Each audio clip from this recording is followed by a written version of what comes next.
Hey everyone, welcome to another episode of Cult Movie Tuesdays right here on Night Owl Video. Today I am talking about The Legend of House.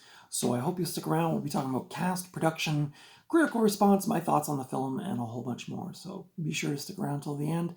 Thank you to everybody who subscribed recently. I appreciate your support, for all the thumbs up and comments. I love talking to you guys about movies, so keep your comments coming. So today we're talking about this movie. This is a horror supernatural film from 1973, directed by John Hough, H-O-U-G-H, Hough, who directed Dirty Mary, Crazy Larry, as well as American Gothic.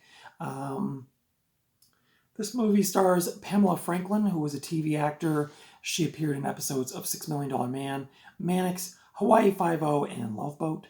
This also stars the lovely Roddy McDowall, who was in the Planet of the Apes films, as well as Poseidon Adventure, and one of my least favorite movies of this past year, Laser Blast.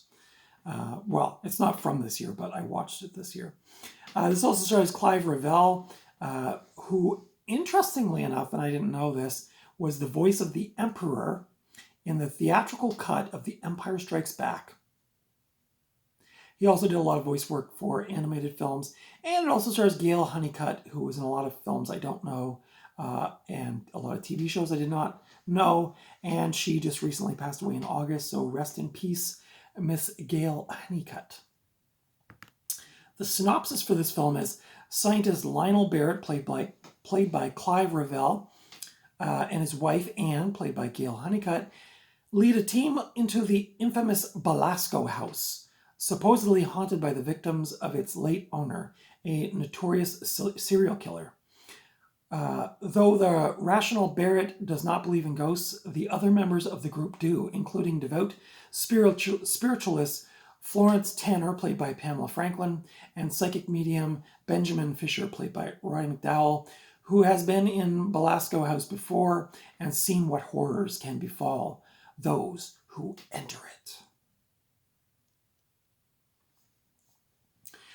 Filming of this movie took place between October and November of 1972. I was 2 years old when this movie was being filmed, so clearly I had no idea what was going on. The screenplay was written by American author Richard Matheson, based on his 1971 novel Hell House. The production officially began October 23rd of 1972. Matheson's screenplay drastically reduces some of the more extreme elements of the novel, particularly its graphic sexuality and BDSM. Might have to pick that book up. It also changed the location of the events to England, whereas the novel took place at an estate in rural Maine in the United States.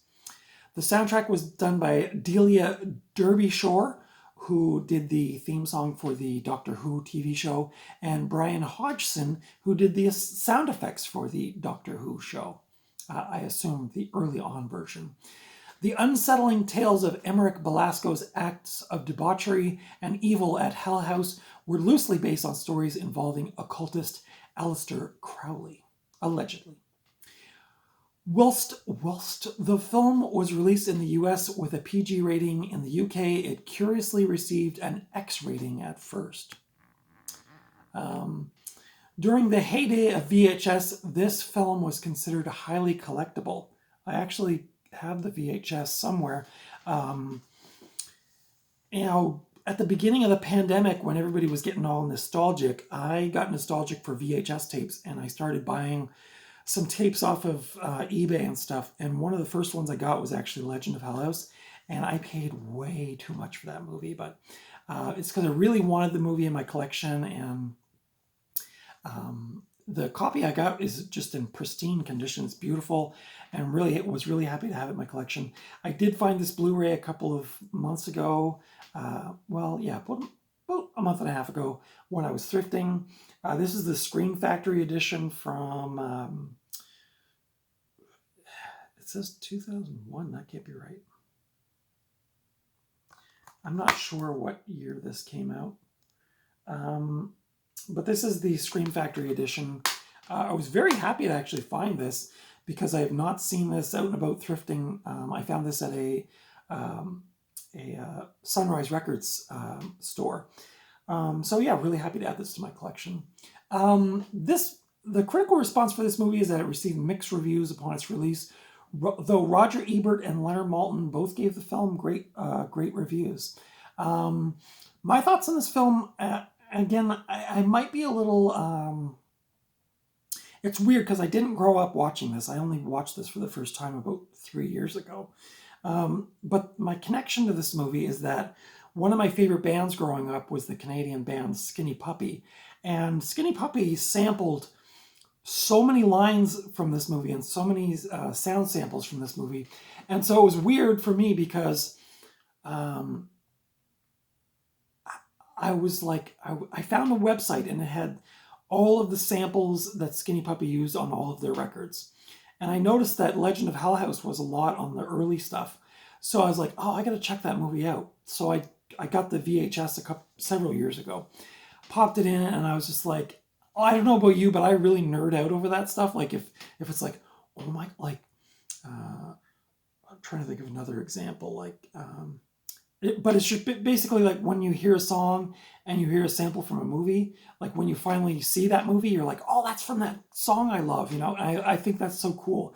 And Skinny Puppy just really took liberty with the sampling from this movie. Now, I don't know if they get away with it in today's copyright sensitive world, but back then, back in the 80s, kids, sampling wasn't so tight as it is now. But so that was my connection to this movie. So I have this weird nostalgia for it. Like when I watch the movie, I hear all the samples from Skinny Puppy songs, Blasco House, and like Church in Hell is another one they used. Yeah, there's so many samples that they use. So I always thought that was really cool. Beyond that, I do really like this movie. It's of its day. It's from 1973, so it's 50 years old this year. It's a very kind of a gothic. They're in this kind of castle, trying to communicate with the spirits of this castle, and it's got some pretty. The music is really really cool. Like the folks from Doctor Who did the music. It's got cool like early 70s synthesizer sounds, and it's quite effective. The acting's great. There's not a lot of special effects in it. There's some pretty harrowing scenes, but yeah, it's very well done. What else can I say? I mean, I love Roddy McDowall in anything. I think he's just such a great actor. He's really good in this kind of like, he believes in the spirits and stuff, and he's trying to convince these other people that they're real, and he's just so like plugged into that role, and I just think I thought he did such a great job. Yeah, so this is a Scream Factory edition. It says 2001, but that can't be. I think that's the copyright renewal. I'm not sure what year this Blu-ray came out, but probably like 10 years ago or so, I'm going to guess. What else? Special features on this Blu-ray include interview with director John Hough, audio interview with Pamela Franklin, and a theatrical trailer.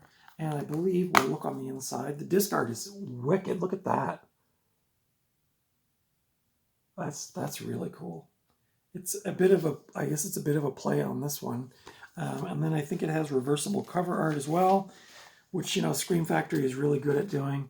Oh, that's the image on the disc. So I'm gonna guess that's, I don't know, maybe that's one of the original posters, and then this one's another one, or I'm not sure. But I actually kind of like that artwork better. I mean, this one's cool too, but yeah, quite cool. If you love 70s horror movies, if you like Hammer horror movies, if you like haunted house movies, just a good kind of dark gothic kind of thriller, ghost story, I would highly recommend this one. I think it's aged quite well, I would say, and I thought it was a pretty solid movie. Again, I might be a little biased just because and this is so dorky, but I honestly get really excited when I hear the samples from the Skinny Puppy songs. I know that's so dumb, but I just think it's so cool, and I just think like, oh, Skinny Puppy was watching this movie back then and thinking like, oh, let's sample this and let's sample that. And I just thought it was, just think it's really cool. But beyond that, I think it's a really good like haunted house kind of ghost story horror movie. So let me know your thoughts on this film. Did you like this movie? Did you not like this movie? Leave your comments below. Consider giving me the thumbs up if you like this review. I did not put down where you can watch this. Actually, I forgot to research that. My apologies, but I'm sure a quick Google search will find. I'm pretty sure this is for rent on like your usual suspects, Apple, Google, stuff like that. I don't know if it's free anywhere. You could check YouTube. There might be a copy of it on there, but that is my review of The Legend of Hell House. Let me know your thoughts on this 1973 overlooked horror gem. And leave your comments below. Consider subscribing. Follow me on Instagram at Night Owl Video. And until next time, I will see you at the video store or at the thrift store or just out and about somewhere. Or maybe we could meet up at the Belasco house. Until next time, take good care of yourselves. I'll see you in the next video.